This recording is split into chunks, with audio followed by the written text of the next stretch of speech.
Greetings, brothers and sisters in Christ. This coming Sunday, we celebrate the first Sunday of Lent. We have begun our Lenten journey, these great 40 days, a gift that God gives His church to help us conform our life and to be converted once again to become God's people. The first Sunday of Lent, we always hear the story of the temptation of Jesus. And this is an important story for Jesus and for you and for me. In this story, we learn more about the meaning and the role that Jesus has in how He will come to save us. And to understand the temptations, we go all the way back to the very beginning, to our ancestors in faith. We understand the reason why God made us in the story of Adam and Eve. And we also turn to Moses, the great figure of the Hebrew Scriptures, who leads the Israelites, leads us out of slavery, of sin, into the freedom of the promised land. So let's take a look. First of all, why do we go into the desert? Why does Jesus have to go into the desert? Remember in the beginning when God created us, Adam and Eve, our ancestors, they were created to be friends with God. They lived in a place that was full of life, teeming with everything they needed, called the Garden of Eden. And because of that original sin, because of Adam and Eve failing in their temptation, they were banished and found themselves out of the garden.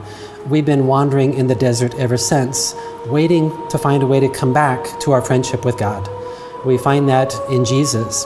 So the very first thing Jesus does after He's baptized, He goes right into the desert because He's looking for you and He's looking for me.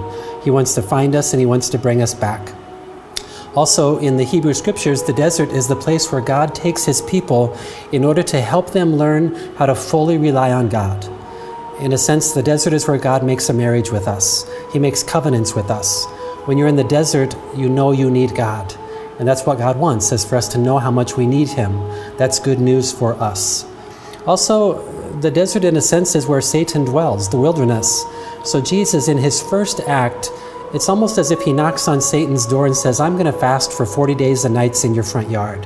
I'm here, and I'm ready to take you down. All the powers of darkness and evil, Christ comes to banish all of that. So much happens simply by Jesus going into the desert. Then Jesus is tempted 3 different times, and He rebukes and rebuffs Satan at every turn. So first of all, we find that Jesus corrects what Adam and Eve failed at. Jesus survives the temptation. The first trial is forbidden food. Remember, Jesus is fasting. He's not to eat. Satan tempts Him to turn this into bread so that He can eat it. Now Jesus echoes Adam and Eve's temptation to eat the fruit.